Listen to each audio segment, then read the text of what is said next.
আসসালামু আলাইকুম। সবাইকে স্বাগত জানাচ্ছি আমাদের শুক্রবারের আজকের এই ক্লাসটাতে। এবং আজকের ক্লাসটা মূলত সমাসের শেষ ক্লাস, এবং আজকে আমরা সমাসের অল্প যা কিছু একটু বাকি ছিল, গতকাল যেহেতু ক্লাসটা আজানের কারণে এবং নামাজের সময়ের কারণে দ্রুত শেষ করতে হয়েছিল তোমাদের অনুরোধে, এই কারণে আজকে হচ্ছে আমরা আগের ক্লাসটার একটা এক্সটেনশন নিয়ে আসলাম। ঠিক আছে, আমরা মূলত আমাদের যেই সমাস টপিকটা আছে সেটা শেষ করব। ইন দ্য মিন টাইম তোমরা আমাকে একটু কমেন্টে লিখে জানাও, আমি তোমাদের কমেন্টগুলো দেখি যে কে কোথা থেকে ক্লাসটাতে জয়েন করেছো। ওকে,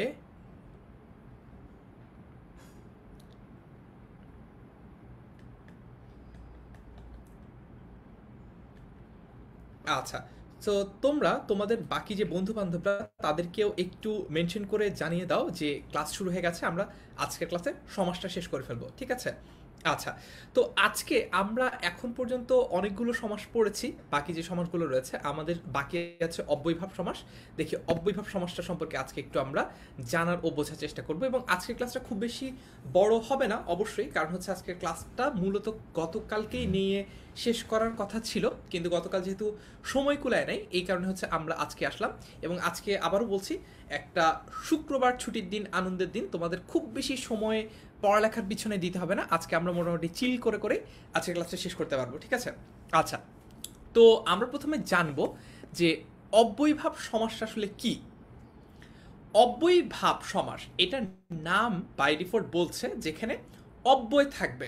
ঠিক আছে, যেখানে অব্যয় থাকবে, এবং এখানে বলাই হচ্ছে যে এই যে অব্যয়টা, এই অব্যয়টারই অর্থের প্রাধান্য থাকবে। কার অর্থের প্রাধান্য থাকবে? অব্যয়ভাবটার বা অব্যয় যে পদটা রয়েছে সেটারই অর্থের প্রাধান্য থাকবে। এখন ঘটনা হচ্ছে, আমরা দেখতে পাচ্ছি যে পূর্বপদে অব্যয় যোগে নিষ্পন্ন সমাস, তার মানে হচ্ছে এই যে অব্যয়পদটা রয়েছে, এই অব্যয়পদটা কোথায় থাকবে? পূর্ব পদে। কিভাবে মনে রাখবো? মনে রাখার উপায় খুবই সহজ। দেখো, এইখানে আমরা সমাসটার নাম কি এটা তো জানি। সমাসটার নাম হচ্ছে অব্যয়ভাব সমাস। সমাসটার নাম হচ্ছে অব্যয়ভাব সমাস। আমরা যদি মনে করি, যে দেখো, আমরা যদি মনে করি যে এই অব্যয়ভাবটা এটা একটা সমস্ত পদ বা এটা একটা সমাসবদ্ধ পদ, ঠিক আছে, তাহলে এইখানে কিন্তু অব্যয়টা হচ্ছে পূর্বপদ আর ভাবটা হচ্ছে পরপদ। ঠিক আছে, তার মানে অব্যয়টা কোথায় আছে? অব্যয়টা কিন্তু পূর্বে আছে, আগে আছে। এক্স্যাক্টলি সেম অব্যয়ভাব সমাসের ক্ষেত্রে আমরা দেখতে পাচ্ছি পূর্বপদে অব্যয় আছে, অর্থাৎ এই যে অব্যয়টা, এই অব্যয়টা আছে কোথায়? এই অব্যয়টা আছে পূর্বপদে। এবং ঘটনা হচ্ছে এই যে অব্যয়টা পূর্বপদে আছে, অর্থের প্রাধান্য কার পাচ্ছে? অর্থের প্রাধান্য তো অবশ্যই অব্যয় পদেরই পাবে, কারণ হচ্ছে সমাসটার নামই হচ্ছে অব্যয়ভাব সমাস। মানে মনে করো যে একটা গ্রামে তোমরা গেলা, যে গ্রামে হচ্ছে যে গ্রামের যে প্রভাবশালী ব্যক্তি, তার নামে একটা মনে করো রাস্তা দেখলা। ঠিক আছে, নামকরণ দেখি কিন্তু বোঝা যায় যে ওখানে প্রভাবটা কার বেশি বা ওখানে ভাবসাব কার বেশি। এখানে যেহেতু অব্যয়ভাব সমাসের নামের মধ্যেই অব্যয় আছে, তাই অব্যয়টারই যে অর্থের প্রাধান্য সেটা বেশি থাকবে। এবং এই অব্যয়টা কোথায় আছে? এই অব্যয়টা কিন্তু আগে আছে, পূর্বে আছে, পূর্বপদে আছে। এই কারণে আমরা দেখতে পাচ্ছি পূর্বপদে অব্যয় থাকবে এবং সেই অব্যয়ের অর্থের প্রাধান্য পাবে, বা পূর্বপদের অর্থ প্রাধান্য পায় যে সমাসে, সেটাকে আমরা বলতে পারি অব্যয়ভাব সমাস। আমরা যদি একদম বুকিশ ডেফিনেশনটা দেখি, সেটা একটু বলি। পূর্বপদে অব্যয়যোগে নিষ্পন্ন সমাসে, পূর্বপদে অব্যয়যোগে মানে হচ্ছে পূর্বপদটাতে অব্যয় থাকবে, নিষ্পন্ন মানে হচ্ছে সিদ্ধ, সিদ্ধ মানে হচ্ছে ডান, বুঝছো? নিষ্পন্ন মানে হচ্ছে কিছু একটা হয়েছে এরকম। বা গঠিত সমাসে যদি অব্যয়েরই অর্থের প্রাধান্য থাকে, তবে তাকে অব্যয়ভাব সমাস বলে। আচ্ছা, বুঝতে পারলাম। এখন দেখি, অব্যয়ভাব সমাসে কেবল অব্যয়ের অর্থ যোগে ব্যাস বাক্যটি রচিত হয়। যেমন মনে করো মরণ পর্যন্ত। ঠিক আছে, মনে করো মরণ পর্যন্ত। অলরেডি তোমরা অনেকে প্রায় 100 জন আমাদের সাথে জয়েন করে ফেলেছো। নাহিদা ইসলাম বলছে অব্যয় যুগে মানে কি? মানে হচ্ছে অব্যয় যুক্ত হবে আর কি, অব্যয় সাধিত হবে। বুঝতে পেরেছো? আচ্ছা, এখন দেখো, মরণ পর্যন্ত, আমরণ, মরণ পর্যন্ত আমরণ। এইখানে এই যে আটা আছে, এই আটা মূলত অব্যয়ের অর্থটা প্রকাশ করছে। ঠিক আছে, এখানে আটাই কি হয়ে যাচ্ছে? আটাই হয়ে যাচ্ছে পূর্বপদ, এখানে আ এটাই হয়ে যাচ্ছে পূর্বপদ। তারপর হচ্ছে আমরা এরপর হচ্ছে কয়েকটা ধরনের অব্যয়ভাব সমাস একটু বোঝার চেষ্টা করব। এরপর আমরা কয়েকটা ধরনের অব্যয়ভাব সমাস একটু বোঝার চেষ্টা করব। প্রথমে আমরা যেটা দেখব সামীপ্য। সামীপ্য মানে কি? সামীপ্য মানে হচ্ছে নৈকট্য, মানে কাছে বোঝায়, বুঝছো? সামীপ্য অনেক কিছুর হতে পারে, মনে করো নদীর এক কুল থেকে আরেক কুলের সামীপ্য তুমি চিন্তা করতে পারো, বা নৈকট্য, এটা হচ্ছে অনেক সময় আমরা ইসলাম শিক্ষা বইতে দেখি যে সৃষ্টিকর্তার নৈকট্য অর্জনের জন্য আমাদের কি করতে হবে। তার মানে সামীপ্য শব্দটার মানে হচ্ছে নৈকট্য, মানে হচ্ছে বোঝায় কত কাছে, বুঝছো? তারপর হচ্ছে বিপসা, কঠিন কঠিন শব্দ, কিন্তু পাশে দিয়ে অর্থটা লিখে দেওয়া আছে, সমস্যা নেই। আই হোপ তোমরা এখনো বুঝবা, কিংবা পরবর্তীতে আজকে ক্লাসে তোমাদের লেকচার শিটটা দিয়ে দিলে তোমরা এরপরেও ফিগার আউট করতে পারবা। এরপর হচ্ছে বিপসা। বিপসা মানে হচ্ছে পৌনপুনিকতা, একটা জিনিস যখন বারবার বারবার হয়, ঠিক আছে, তখন সেটাকে বলে বিপসা। মানে মনে করো তোমাদের স্কুলে যদি প্রতিদিন পিটি হয়, ঠিক আছে, প্রতিদিন যদি তোমাদের সভা সমাবেশ হয়, পিটি হয়, সেটাকে বলা হয় পৌনপুনিকতা, প্রতিদিনই হচ্ছে, বারবার বারবার হচ্ছে, ঠিক আছে। আচ্ছা, পর্যন্ত মানে কি বুঝি, অভাব মানে কি বুঝি, অনতিক্রম্যতা মানে কি, যেটাকে অতিক্রম করা যায় না। অনতিক্রম্যতা মানে হচ্ছে যেটাকে অতিক্রম করা যায় না। সাদৃশ্য মানে হচ্ছে মিল, এটা তো আমরা সৃজনশীল প্রশ্নের গ আর ঘ নম্বর প্রশ্নে, গ নম্বর প্রশ্নেই অহরহ দেখি যে সাদৃশ্য দেখাও, বৈসাদৃশ্য দেখাও। যোগ্যতা, যোগ্যতা মানে কি? যোগ্যতা মানে কোয়ালিফিকেশন হতে পারে, যোগ্যতা মানে হচ্ছে বাক্যের একটা গুণ বা ফিচার হতে পারে, ইত্যাদি নানা রকম অর্থে অব্যয়ভাব সমাস হয়। নিচের উদাহরণগুলোতে অব্যয়ভাব সমাসের অব্যয়পদটা বন্ধনীর মাধ্যমে আমরা দেখানোর চেষ্টা করব, বন্ধনীর মাধ্যমে আমরা দেখানোর চেষ্টা করব, ঠিক আছে। আচ্ছা, প্রথমে আমরা দেখতে পাচ্ছি সামীপ্য, যেমন কণ্ঠের সমীপে উপকণ্ঠ, কুলের সমীপে উপকূল। তার মানে কি বোঝানো যাচ্ছে? তার মানে এইখানে দেখো, এই যে উপকণ্ঠ, দেখি আজকে ক্লাসটা একটু ইন্টারেক্টিভ করার দরকার। তারপর জিজ্ঞেস করছে ভাইয়া আজকে কি সমাজ শেষ হবে? হ্যাঁ, আজকে শেষ হয়ে যাবে ক্লাস।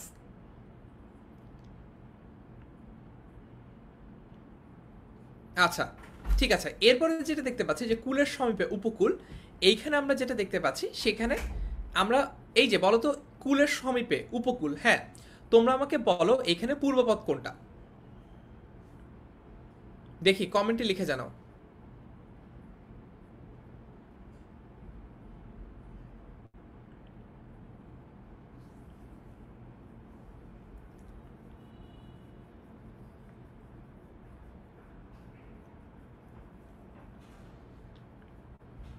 কুলের সমীপে উপকূল, এইখানে পূর্বপদ কোনটা? উপ। লিসা বলছে আপ।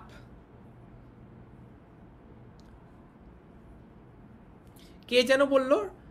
শাকিল রহমান বলছে কুলে। শাকিল সম্ভবত আমাদের প্রথম ক্লাসটা মিস করেছো। আমি একটু শাকিলের জন্য এবং যারা যারা এখনো পূর্বপদ এবং পরপদ নিয়ে কনফিউজ থাকো তাদের জন্য একটা জিনিস বলে দেই, সেটা হচ্ছে যে দেখো, তাদের জন্য একটা জিনিস বলে দেই, সেটা হচ্ছে যে আমরা পূর্বপদ কিংবা পরপদ এই সমস্ত এই যে সমসমান পদগুলো রয়েছে বা যে ব্যাসবাক্য রয়েছে, এটা দেখে ডিটারমাইন করব না, এটা দেখে ডিটারমাইন করব না।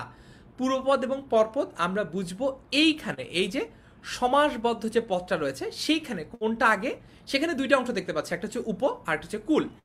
সেখানে যেটা আগে থাকবে সেটাই পূর্বপদ, সেখানে যেটা পরে থাকবে সেটা পরপদ, ঠিক আছে। উপ আর কুল, উপ আর কুল, ক্লিয়ার? ঘটনা হচ্ছে আমরা এই জিনিসটা ব্যাস বাক্য থেকে ডিটারমাইন করব না, আমরা দেখব যে সমস্ত পদে যেটা আছে, সমস্ত পদে কোনটা আছে সেটা আমরা দেখব। আচ্ছা, তার মানে এখানে কিন্তু পূর্বপদ হচ্ছে উপটা, ঠিক আছে। আচ্ছা, তারপরে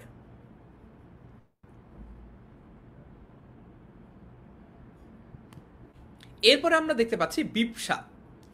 এই যে বিপসার মানে কি? বিপসা মানে কিন্তু আমরা আগেই জেনেছি যে পৌনপুনিকতা, মানে একই জিনিস যখন বারবার হয়, যেমন দিন দিন, প্রতিদিন, ক্ষণে ক্ষণে, প্রতিক্ষণে, ক্ষণ ক্ষণ, অনুক্ষণ।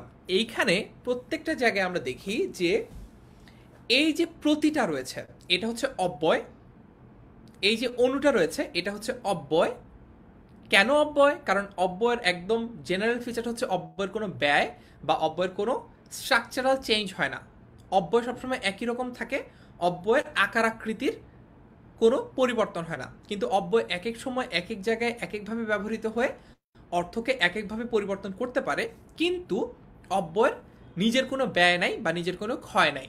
এখন আমরা যদি এইখানে এই সমস্যা দেখি, প্রতিদিন, এখানে আমরা দেখতে পাচ্ছি এই যে প্রতিটা, এই প্রতিটা একটা অব্যয় এবং এই প্রতিটা একটা পূর্বপদ, এই প্রতিটা কিন্তু একটা পূর্বপদ। ঘটনা হলো এই প্রতিটা যেহেতু একটা পূর্বপদ, এই কারণে এইখানে আমরা দেখতে পাচ্ছি যে এইটা কি হয়েছে, এটা একটা অব্যয় এবং এটা একটা পূর্বপদ, এখানে প্রতির অর্থটাই প্রাধান্য পেয়েছে, এই কারণে এটা হচ্ছে একটা অব্যয়ীভাব সমাস। এখানে কিন্তু দিনের অর্থটা প্রাধান্য পায় নাই, এখানে কিন্তু বলা হয় নাই যে কোন দিন, সোমবার, রবিবার, শুক্রবার, শনিবার, কোন দিন, এটা কিন্তু এখানকার কনসার্ন না। এখানকার অর্থের প্রাধান্য পেয়েছে প্রতিদিন, অর্থাৎ শুক্র, শনি, রবি, সোম কোনো আলাদা আলাদা বার না, প্রতিটা দিনই যখন আমি বোঝাচ্ছি তখন প্রতিটার উপরে আমি এমফেসাইজ করছি বা প্রতিটার অর্থের, প্রতি অর্থের প্রাধান্যটা পাচ্ছে। যেহেতু প্রতিটা এখানে পূর্বপদ, যেহেতু প্রতিটা এখানে অব্যয়, এই কারণে এটা হয়ে যাচ্ছে অব্যয়ীভাব সমাস। আচ্ছা, তারপরে দেখি, এরপর হচ্ছে অভাব। আমিষের অভাব, নিরামিষ, আমিষের অভাব। আচ্ছা, এরপর হচ্ছে আমিষের অভাব নিরামিষ, ভাবনার অভাব নির্ভাবনা, জলের অভাব নির্জল, উৎসাহের অভাব নিরুৎসাহ, উৎসাহের অভাব নিরুৎসাহ। ঠিক আছে, এইখানে নি, এই যে নিটা আছে দেখো, কোনো জায়গাতেই কিন্তু এই নি এর কোনো পার্থক্য হচ্ছে না, এর কোনো ব্যয় হচ্ছে না, এর কোনো ক্ষয় হচ্ছে না। নিটা কিন্তু নি আছে, নিটা কিন্তু না হয়ে যাচ্ছে না, নিটা কিন্তু নু হয়ে যাচ্ছে না। ঠিক আছে, অর্থাৎ আমরা যে অব্যয়টা এখানে দেখতে পাচ্ছি নি, এই নি অব্যয়টার কোনো পার্থক্য হচ্ছে না কোনো জায়গায় ব্যবহারের কারণেই, দেখতে আকার আকৃতিতে কোনো পার্থক্য হচ্ছে না।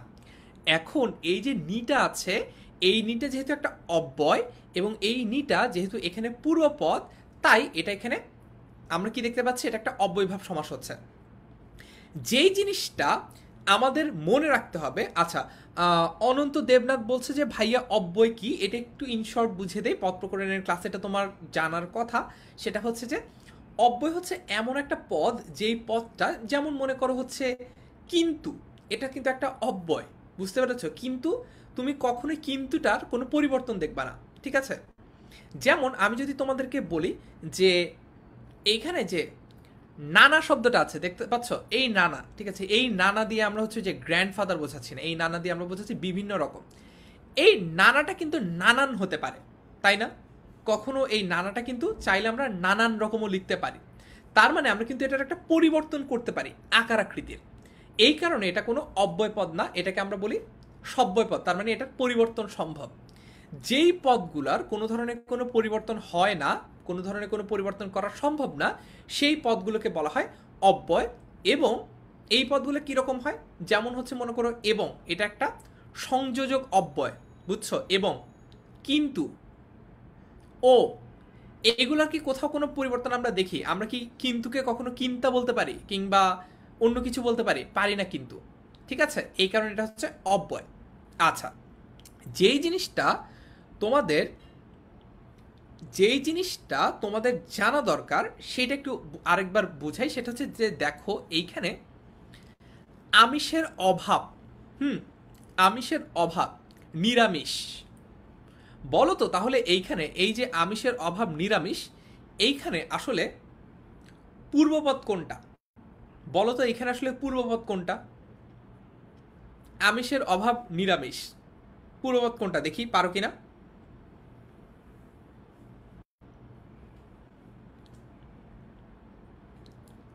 আমিষের অভাব নিরামিষ কিভাবে হবে বলো তো?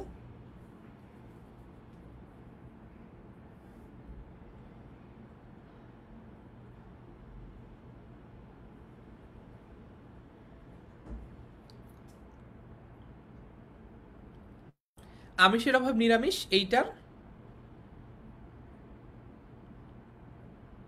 আচ্ছা, অনেকে বলছে নীর, ফাবিয়ারত বলছে নীর, অনেকেই পূর্বপদ নীর।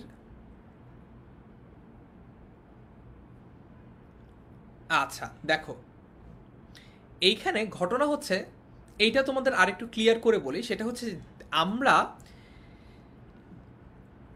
এইটা দেখব যে কোন কোন পদটা আছে আমাদের সমাসবদ্ধ পদে নিরামিষের মধ্যে আমরা কি দেখতে পাচ্ছি? দেখো, নিরামিষের মধ্যে আমরা দুইটা অংশ দেখতে পাচ্ছি, একটা হচ্ছে নির, ঠিক আছে, একটা হচ্ছে নির আর একটা হচ্ছে আমিষ। একটা হচ্ছে নির, একটা হচ্ছে নির আর একটা হচ্ছে আমিষ। আমিষটা তো এখানে পেয়ে গেলাম, আমিষ, ঠিক আছে, এইটা হচ্ছে আমিষ পেয়ে গেলাম।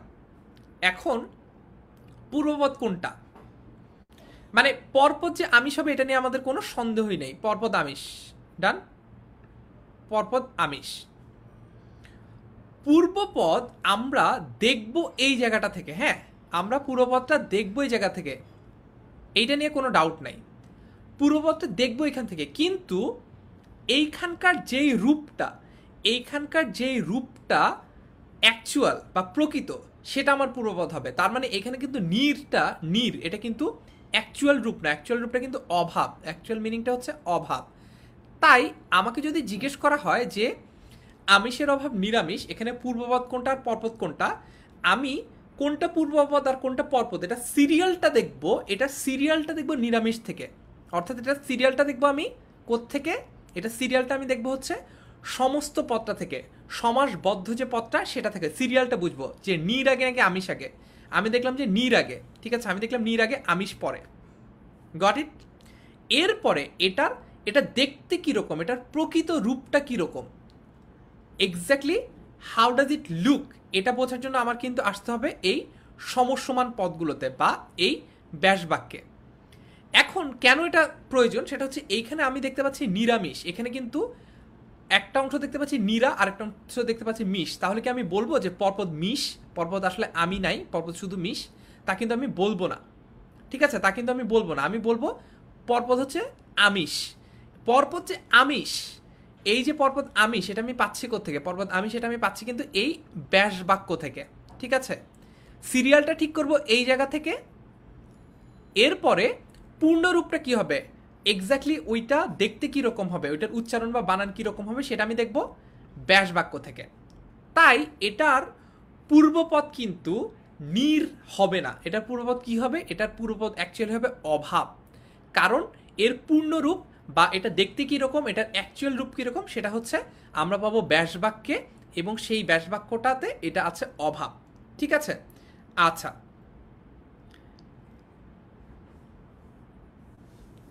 ওকে, তার মানে এখন থেকে আমরা যেটা বুঝতে পারলাম যে আমরা আবার একটু যদি রিক্যাপ করি পুরো এতক্ষণের আলোচনা, সেটা হচ্ছে আমরা সিরিয়ালটা বুঝবো কোনটা পূর্বপদ কোনটা পরপদ, সিরিয়ালটা বুঝবো এই জায়গাগুলো থেকে, হ্যাঁ এই জায়গাগুলো থেকে সিরিয়ালটা বুঝবো কোত্থেকে, এই জায়গা থেকে। কিন্তু পূর্বপদ এবং পরপদ এক্স্যাক্টলি কি সেটা আমরা বুঝবো কোত্থেকে, সেটা আমরা বুঝবো ব্যাস বাক্য থেকে, সেটা আমরা বুঝবো কোত্থেকে, সেটা আমরা বুঝবো ব্যাস বাক্য থেকে। বুঝছো কেন এটা হলো, এইটা একটু বোঝো, এইটাও টেকনিক্যালি জানা এবং বোঝা খুবই গুরুত্বপূর্ণ। এইখানে আমি যদি বলি পূর্বপদ হচ্ছে এইখানে নি বা নির, এমন যদি আমি বলি এখানে পূর্বপদ, তাহলে দেখো এখানে ব্যাস বাক্যের অর্থ আর সমস্ত পদের অর্থ দুইটা ডিফারেন্ট কাউকে ইন্ডিকেট করে। তখন কিন্তু এটা আর অব্যয়ভাব সমাস হয় না, তখন কিন্তু এটা হয়ে যায় বহুব্রীহি সমাস। তখন এটা কি হয়ে যায়, তখন কিন্তু এটা হয়ে যায় বহুব্রীহি সমাস। যদি ব্যাস বাক্য আর সমাসটা অর্থ আলাদা হয়, যদি ব্যাস বাক্য আর সমাসটার অর্থ আলাদা হয়, তখন কিন্তু এইটা আর অব্যয়ভাব সমাস থাকে না, এটা হয়ে যায় বহুব্রীহি সমাস। এই কারণে আমরা আবারও বলছি, আমরা সিরিয়ালটা ঠিক করব কোনটা পূর্বপদ কোনটা পরপদ, সেই সিরিয়ালটা ঠিক করব সমাসবদ্ধ যে পদটা সেটা থেকে। কিন্তু এক্স্যাক্টলি পূর্বপদ এবং পরপদ কোনটা সেটা আমরা বের করব হচ্ছে এই ব্যাস বাক্য থেকে, ঠিক আছে। যেমন একদম সহজ এবং আমার পছন্দের এক্সাম্পল দিয়ে যদি বলি যে সিংহ চিহ্নিত আসন, ঠিক আছে, সিংহ, আবার বলি সিংহ চিহ্নিত আসন, গট ইট, সিংহ চিহ্নিত আসন, ঠিক আছে। সমাসবদ্ধ পদ কি এটা, সিংহাসন। এখন আমাকে যদি বলা হয় আচ্ছা সিংহাসনের পূর্বপদ আর পরপদ কোনটা, আমি কি তখন বলি যে এটার পূর্বপদ হচ্ছে সিংহা, কিংবা আমি কি তখন বলি যে এটার পরপদ হচ্ছে হাসন? এমন কিন্তু আমি বলতে পারি না। অর্থাৎ আমি পূর্বপদ এবং পরপদের সিরিয়ালটা দেখছি সিংহাসন, অর্থাৎ সমস্ত যে পদটা রয়েছে, অর্থাৎ সমাসবদ্ধ যে পদটা রয়েছে সেখান থেকে, কিন্তু এটার পূর্ণরূপ বা এক্স্যাক্ট রূপটা কীরকম হবে সেটা কিন্তু আমি দেখছি ব্যাসবাক্য থেকে। আমি যে বলছি সিংহাসনের ব্যাসবাক্য, আমি যে বলছি সিংহাসনের পূর্বপদ হচ্ছে সিংহ এবং পরপদ হচ্ছে আসন, এটা কিন্তু আমি পাচ্ছি মূলত ব্যাসবাক্য থেকে। সিরিয়ালটা নিচ্ছি সমাসবদ্ধ পদ থেকে, আর এক্স্যাক্ট রূপটা পূর্ণরূপটা নিচ্ছি থেকে ব্যাসবাক্য থেকে। I guess you are clear. অনেকক্ষণ ধরে এই ইস্যুটা নিয়ে কথা বললাম, যদিও এটা সরাসরি অব্যয়ভাব সমাসের আলোচনা না, এই আলোচনাটা আসলে এক্স্যাক্টলি পুরো সমাসের জন্যই প্রযোজ্য। তারপরে যেহেতু কিছু বন্ধুরা প্রশ্ন করছিল, তো আমার কাছে মনে হয়েছে যে তোমাদের কাছে এখনো ব্যাপারটা ক্লিয়ার না, এই কারণে তোমাদেরকে একটু ক্লিয়ার করে বুঝালাম, ঠিক আছে? আচ্ছা, শিপন বলছে সিং যোগ আসন হবে না। আচ্ছা, সো তোমরা একটু কমেন্টে লিখে জানাও যে তোমরা এই যে এক্সপ্লেনেশনটা, এটা তোমরা বুঝতে পেরেছো কিনা, তোমাদের কাছে এই বেসিক ব্যাপারটা ক্লিয়ার কিনা।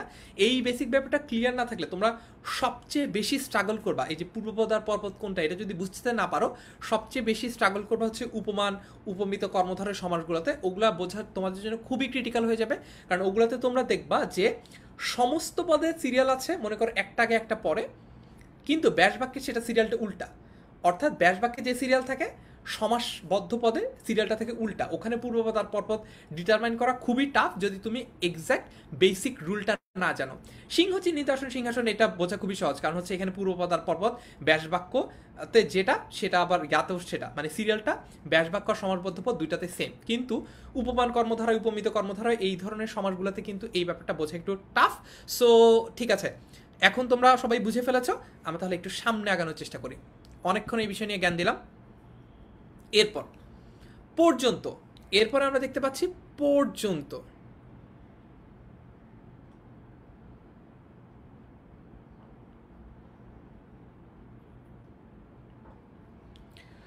সমুদ্র থেকে হিমাচল পর্যন্ত, সমুদ্র থেকে হিমাচল পর্যন্ত, ঠিক আছে? এখানে আমরা কি দেখতে পাচ্ছি? এখানে আমরা দেখতে পাচ্ছি এই যে আটা, এটা হচ্ছে অব্যয়, এই আটা প্রথমে বসে যাচ্ছে, এরপরে বাকি যা কিছু আছে সব আছে, ঠিক আছে? এখন এইখানে তোমরা আমাকে বলতে পারো, আচ্ছা ভাইয়া তাহলে এইখানে আমাকে বলেন, এখানে সমুদ্রও আছে, আবার এখানে হিমাচলও আছে, আবার এখানে একটা আ আছে যেটার মানে হচ্ছে বেসিক্যালি পর্যন্ত, তাহলে এইখানে কোনটা পূর্বপদ কোনটা পরপদ? দেখি তোমাদেরকে এতক্ষণ পর্যন্ত আমি যা বোঝালাম সেটার একটু হালকা অ্যাডভান্স লেভেল হচ্ছে এইটা, দেখি পারো কিনা। এমনটাই কিন্তু হয়, পরীক্ষাও এমন করে টিচাররা, সবসময় ছোটবেলা আমার সাথে এমন করছে যে মনে করো ক্লাসে শিখাইতো 2+2=4, আর পরীক্ষায় দিয়ে দিত যে 22+22 কত, ঠিক আছে? আমি তো আসমান থেকে পড়তাম, আল্লাহ এটা তো জীবনেও দেখিনি। তো এখন যাই হোক, তোমরা বলো যে সমুদ্র থেকে হিমাচল পর্যন্ত, সমুদ্র হিমাচল, এখানে পূর্বপদ কোনটা পরপদ কোনটা?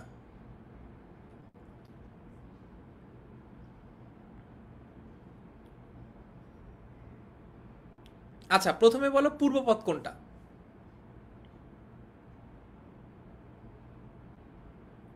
পূর্বপদ পর্যন্ত, ঠিক আছে, পূর্বপদ পর্যন্ত, ওকে, কারেক্ট অ্যান্সার, সবাই পারছো, সহজ ব্যাপার, পর্যন্ত।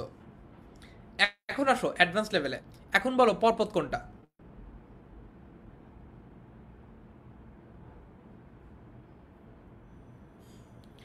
এখন বলো পরপদ কোনটা, পরপদ কোনটা দেখি পারো কিনা।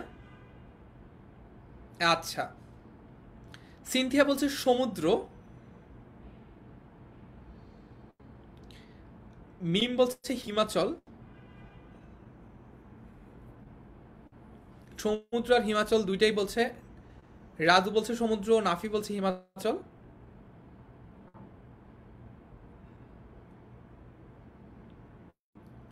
এইচ আর হাসান বলছে পূর্বপদ হচ্ছে সমুদ্র। আয় হায়,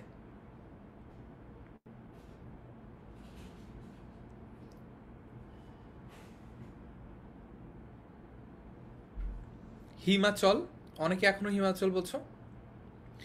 এ আর রক্তিম বলছে সমুদ্র থেকে হিমাচল, ওকে। সাব্বির রহমান বলছে সমুদ্র থেকে হিমাচল, ঠিক আছে। দেখি আর কে কি কি কি বলছো।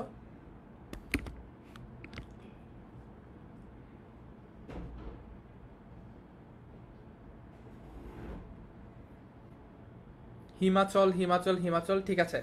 যারা বলছো এখানে পরপদ হচ্ছে হিমাচল, ঠিক আছে, যারা বলছে এখানে পরপদ হচ্ছে হিমাচল তারা সবাই তো এটাতে অ্যাগ্রি করেছে এখানে পূর্বপদ হচ্ছে আ তো না, মানে পর্যন্ত, ঠিক আছে, পর্যন্তরই আরেকটা রূপ হচ্ছে ঠিক আছে। তার মানে তোমরা বলছো, যেই পক্ষ তোমরা বলছো যে এইখানে পরপদ হচ্ছে হিমাচল, সেই পক্ষই তোমরা আবার বলছো যে এখানে পূর্বপদ কোনটা, পূর্বপদ হচ্ছে এখন এই যে পক্ষটা যারা বলছে হিমাচল হচ্ছে এখানে পর্বত, তোমরা আমাকে বলো তাহলে এখানে সমুদ্রটা কোন পদ? জায়েদ বলছে সঠিক উত্তর হচ্ছে পারি না। ওকে,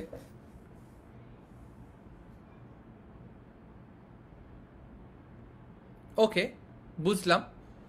আচ্ছা, তোমাদের জন্য বলে দেই, যেহেতু অ্যাডভান্স লেভেল সবাই পারবা না, এটাই স্বাভাবিক।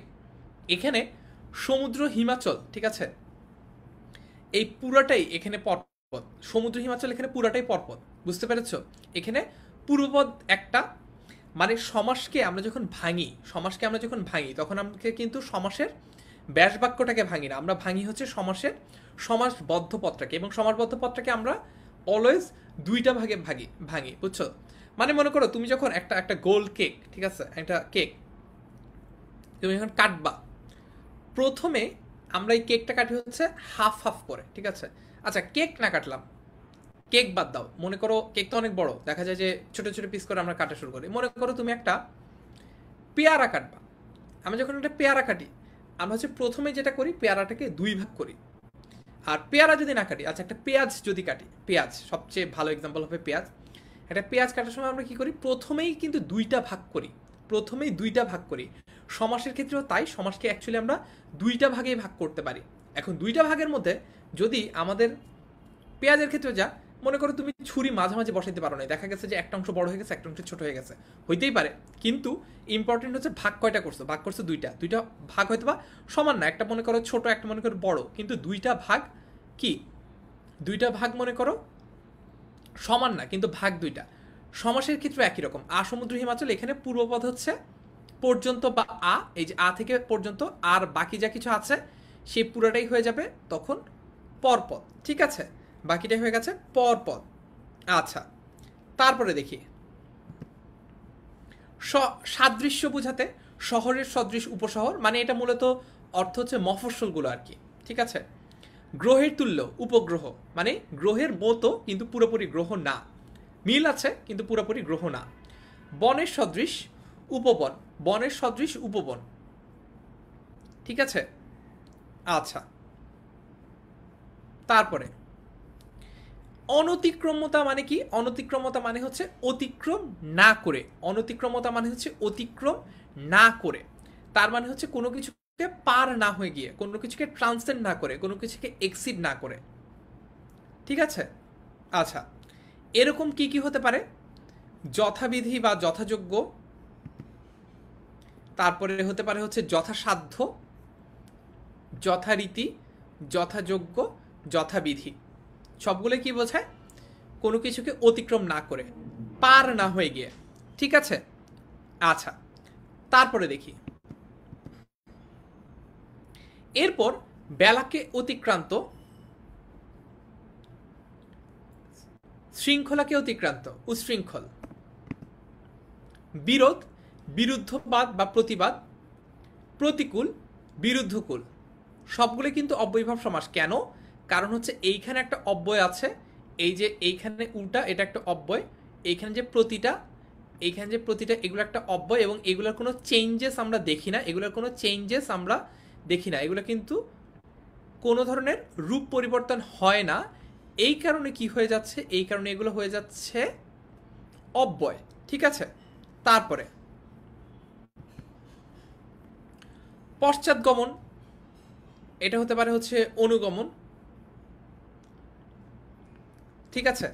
তারপর হচ্ছে ঈষৎনত, আনত, ঈষৎরক্তিম, আরক্তিম, এগুলো আর আলাদা করে বোঝানোর কিছু নাই, কারণ ইতোমধ্যেই আমরা কি পড়েছি, ইতোমধ্যেই আমরা এইটার পূর্বপদ এবং পরপদ আলাদা করতে শিখেছি। আমরা বুঝেছি যে এখানে কেন পূর্বপদটা হচ্ছে অব্যয়, এবং আমরা এটাও বুঝেছি যেই সমাসের পূর্বপদটা অব্যয় হয় এবং সেই অব্যয়টার অর্থের প্রাধান্য পায়, সেই সমাসটা বাই ডেফিনিশন অব্যয়ীভাব সমাস। ক্ষুদ্র অর্থে উপগ্রহ বা উপনদী, ক্ষুদ্র অর্থে কি হয়, উপগ্রহ বা উপনদী।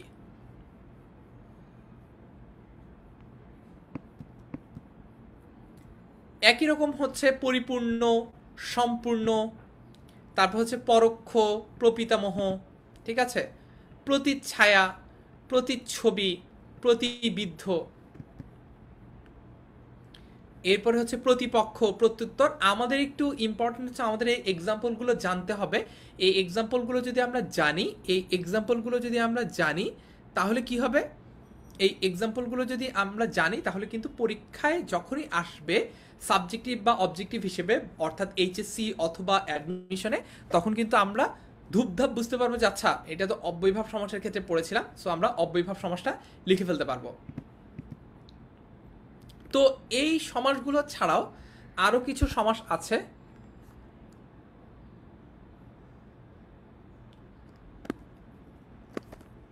এইগুলো ছাড়াও আরো কিছু ধরনের সমাস আছে যেগুলো মূলত প্রধান কোনো প্রকারভেদের মধ্যে পড়ে না, সেগুলো আমরা আজকের ক্লাসে একটু পড়ে ফেলি, দেখে নেই। হ্যাঁ, তো এই কয়েকটা প্রকারের সমাস ছাড়া আরো কিছু সমাস আছে, যেমন প্রাদি সমাস। যেমন হচ্ছে প্রাদি সমাস, ঠিক আছে, দেখি একটু প্রাদি সমাস বোঝার চেষ্টা করি। প্র, প্রতি, অনু ইত্যাদি অব্যয়ের সাথে যদি কৃৎ প্রত্যয় সাধিত বিশেষ্যের সমাস হয়, যদি কৃৎ প্রত্যয় সাধিত বিশেষ্যের সমাস হয় তাকে প্রাদি সমাস বলে। আচ্ছা, এইটা একটু বোঝার চেষ্টা করি। আমরা এইটা কি জানি যে কোনটা কৃৎ প্রত্যয় আর কোনটা তদ্ধিত প্রত্যয়? এটা একটু তোমাদেরকে ইনশর্ট বোঝাই, যদিও আজকের সমাসের ক্লাসের আলোচনা এটা না, এটা মূলত তোমাদের প্রকৃতি আর প্রত্যয় বোঝানোর ক্ষেত্রেই বোঝানোর কথা, পড়ার কথা, সেটাও আমরা আলোচনা করব, কোনো সমস্যা নেই। দেখো, প্রাদি সমাস কোনটা? প্রাদি সমাসে কিছু অব্যয় থাকবে, প্রাদি সমাসে কিছু অব্যয় থাকবে। সেই অব্যয়গুলো কি কি?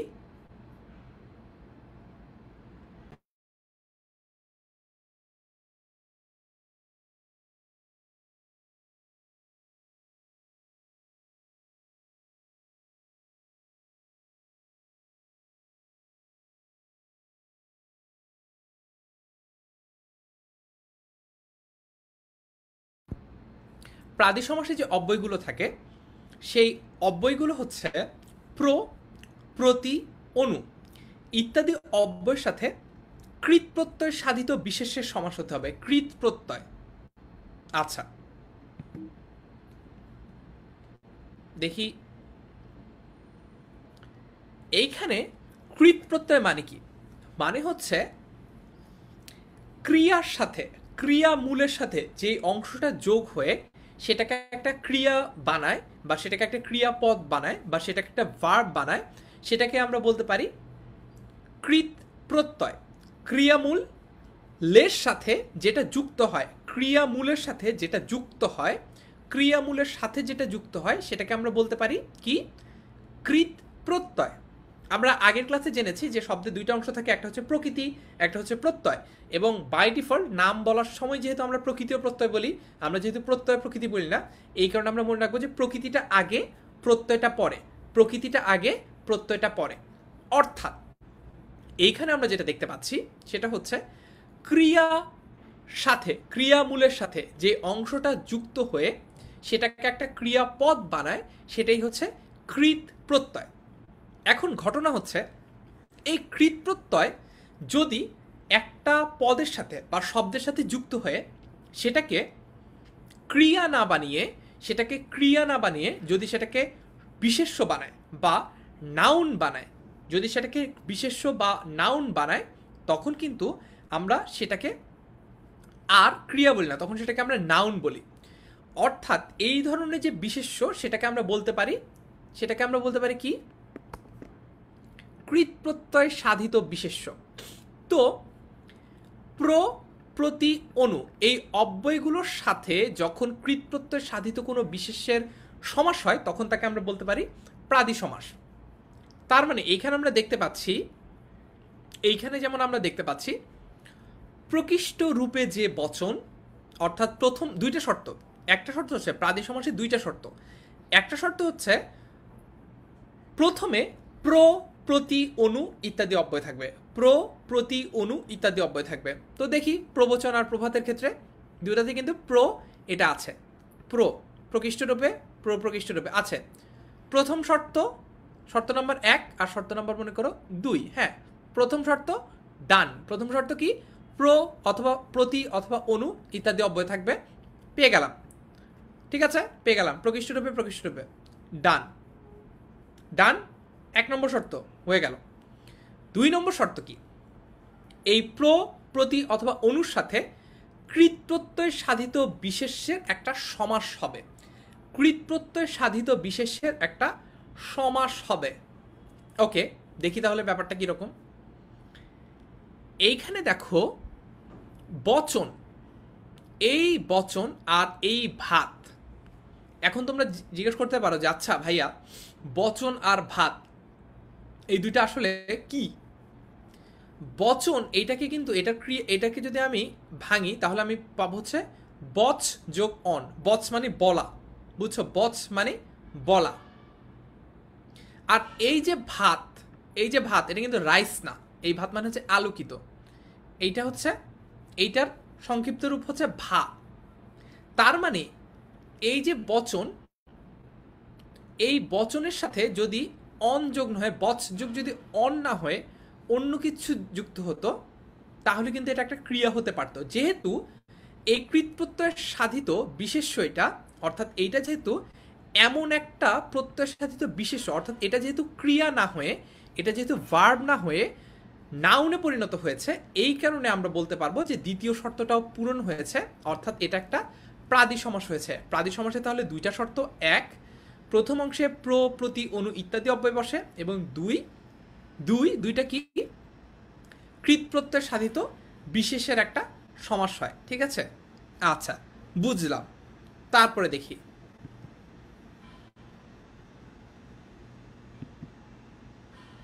এরপরে প্রগতি, তারপর হচ্ছে পরিভ্রমণ, অনুতাপ ইত্যাদি আছে। এরপর আমরা একদম শেষ পর্যায়ে চলে এসেছি। আজকের শেষ টপিক এটাই, সেটা হচ্ছে নিত্য সমাস। আজকের শেষ টপিক এটাই, সেটা হচ্ছে নিত্য সমাস।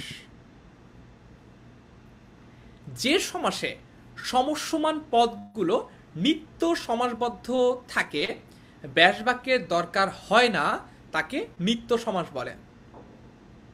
আচ্ছা, তার মানে কি? তার মানে হচ্ছে এইখানে আমরা দেখব যে সবগুলো সমাসের ক্ষেত্রে, নিত্য সমাস বাদে বাকি ম্যাক্সিমাম সমাসের ক্ষেত্রেই সবচেয়ে গুরুত্বপূর্ণ হচ্ছে ব্যাস বাক্যটা। কারণ ব্যাস বাক্যটাই ডিটারমাইন করে যে সমাসটার অর্থ কিরকম হবে, আনলেস সেটা বহুব্রীহি সমাস যদি না হয়। অর্থাৎ বহুব্রীহি সমাসের ক্ষেত্রে দেখা যায় যে ব্যাস বাক্যের অর্থের খুব একটা প্রাধান্য সেখানে থাকে না। অর্থাৎ এই যে নিত্য সমাসটা, এই নিত্য সমাসের ক্ষেত্রে দেখা যাচ্ছে, এই নিত্য সমাসের ক্ষেত্রে দেখা যাচ্ছে যে এইখানে ব্যাস বাক্যের দরকার হয়ই না। তার মানে ব্যাস বাক্য থাকলেও এটা যেই সমাস হতো, ব্যাস বাক্য না থাকায়ও এটা এই সমাসই, অর্থাৎ এটা এমনিতেই সমাসবদ্ধ ছিল। এইটা যে আমরা সমাসের রুলসে ফেলে এটাকে সমাসবদ্ধ করেছি, অর্থাৎ এটা যে আগে একটা বড় বাক্য ছিল, পরে এটাকে আমরা ছোট্ট করে স্কুইজ করে কনসাইজ করে সমাসবদ্ধ করেছি, ব্যাপারটা এরকম না। ব্যাপারটা হচ্ছে যে দেখো, অন্যান্য ক্ষেত্রে যেমন আগে এই ব্যাপারটা এরকম ছিল যে সিংহ চিহ্নিত আসন, এটাকে আমরা ছোট করে সিংহাসন করেছি। কিন্তু গ্রামান্তর, ঠিক আছে, দর্শন মাত্র, এইগুলা ব্যাস বাক্য থেকে সংক্ষিপ্ত করে গ্রামান্তর বা ব্যাস বাক্য থেকে সংক্ষিপ্ত করে দর্শন মাত্র করা হয় নাই, এটা আগে থেকেই ছিল। অর্থাৎ অন্যান্য সমাজগুলোর ক্ষেত্রে আমরা দেখেছি যে আমরা একটা বড় কয়েকটা পদের সমন্বয়কে, কয়েকটা পদকে ছোট করে এক পদে একত্রীকরণ করছি, অর্থাৎ একসাথ করেছি। তার মানে অন্যান্য সমাসের ক্ষেত্রে ওই যে একটা ডিলেমা আছে না, সায়েন্টিফিক ডিলেমা, যে ডিম আগে না মুরগি আগে, একদম সেম এখানেও অন্যান্য সমাসগুলোর ক্ষেত্রে আগে ব্যাস বাক্য ছিল, ব্যাস বাক্যটাকে কিভাবে সংক্ষিপ্ত করা যায়, কিভাবে ছোট করা যায় চিন্তা করতে করতে আমরা শেষমেশ এটাকে সমাসবদ্ধ করে ছোট করতে পেরেছি। কিন্তু নিত্য সমাসের ঘটনা হলো এটা আগে থেকেই সমাসবদ্ধ পদ ছিল। তার মানে অন্যান্য জায়গায় ব্যাস বাক্য থেকে সমস্ত পদটা তৈরি হয়, কিন্তু নিত্য সমাসের ক্ষেত্রে ব্যাপারটা উল্টো। নিত্য সমাসের ক্ষেত্রে বরঞ্চ সমস্ত পদটাকে বিশ্লেষণ করার জন্য আমরা ব্যাস বাক্য তৈরি করি, বরঞ্চ সমস্ত পদটাকে বিশ্লেষণ করার জন্য আমরা ব্যাস বাক্য তৈরি করি। আশা করি তোমাদের কাছে নিত্য সমাসের কনসেপ্টটাও ক্লিয়ার, এটা অনেকটা তোমরা নিপাতনের সিদ্ধ মনে করতে পারো। ঠিক আছে, তো এখানে আরও কিছু এক্সাম্পল আমরা দেখতে পাচ্ছি, যেমন আমরা। ঠিক আছে, এখন এই যে আমরা, এইটা কিন্তু ব্যাস বাক্য। আমি যদি বলি তুমি আমি ও সে, আমরা যদি ব্যাস বাক্য থেকে এই আমরাকে মানে এখানে যদি এমন হতো যে ব্যাস বাক্যটাই আগে, ব্যাস বাক্য থেকে আমাদের দায়িত্ব হচ্ছে এটাকে সমাসবদ্ধ করে এক পদে একত্রীকরণ করব, তাহলে কিন্তু এইটার সমাস তখন হতো, সমাসবদ্ধ পদ তখন হতো মোস্ট প্রবাবলি তুমি আমি ও সে, বা তুমি আমি সে, বা তুমি থেকে তু নিলাম, আমি থেকে মি নিলাম, আর সে থেকে সে নিলাম, তুমি সেও হতে পারতো, তাই না? দেখো বুঝো কিন্তু ব্যাপারটা, এই আমরা, এটা যে ব্যাস বাক্য তুমি আমিও সে, এটা যদি অন্যান্য সমাসের মতো হতো, অর্থাৎ ব্যাস বাক্য অনুযায়ী যদি আমি সমাসটা গঠন করতাম, তাহলে কিন্তু এটার সমাস হতো মোস্ট প্রবাবলি তুমি সে, তুমি থেকে তু নিলাম, আমি থেকে মি নিলাম, আর সে, তুমি সে হতো। কিন্তু এটার সমস্ত পদ কিন্তু তুমি সে না, এটার সমস্ত পদ হচ্ছে আমরা। কেন আমরা হলো? কারণ হচ্ছে এইখানে মূলত আমরাকে বিশ্লেষণ করে এই ব্যাস বাক্যটা হয়েছে। ঠিক আছে, আমরাকে বিশ্লেষণ করে আমি যদি লিখি আ মরা, আমরা যদি লিখি আ মরা, ঠিক আছে, তার মানে কি আ মরা, এইটাকে যদি এই আমরাকে যদি আমি আ মরা লিখি, তাহলে কি হয় জানো? তাহলে হচ্ছে মরণ পর্যন্ত হয়ে যায়, তখন কিন্তু এটার অর্থই পুরোপুরি পাল্টে যায়, তখন আবার এটা নিত্য সমাস বা কোনো ধরনের সমাসই হবে না, তখন এটা আবার হয়ে যেতে পারে বহুব্রীহি সমাস, কারণ হচ্ছে ব্যাস বাক্যের অর্থ একটা আর সমস্ত পদের অর্থ আরেকটা। ঠিক আছে, আচ্ছা, তো একই রকম 2 এবং 90, 92, এরকম অনেক কিছু কিন্তু হতে পারে। সো আমাদের সমাসের ক্লাসটা মোটামুটি এ পর্যন্তই। আই হোপ যে তোমাদের কাছে সমাসের ব্যাপারগুলো ক্লিয়ার। পরবর্তী ক্লাসে আমরা নতুন কোনো টপিক নিয়ে আবারও তোমাদের কাছে ফিরবো। সেই পর্যন্ত তোমরা সবাই সুস্থ থাকো, ভালো থেকো। আগামী ক্লাসের আমন্ত্রণ জেনে আজকের ক্লাসটা এখানেই শেষ করছি। আল্লাহ হাফেজ, আসসালামু আলাইকুম।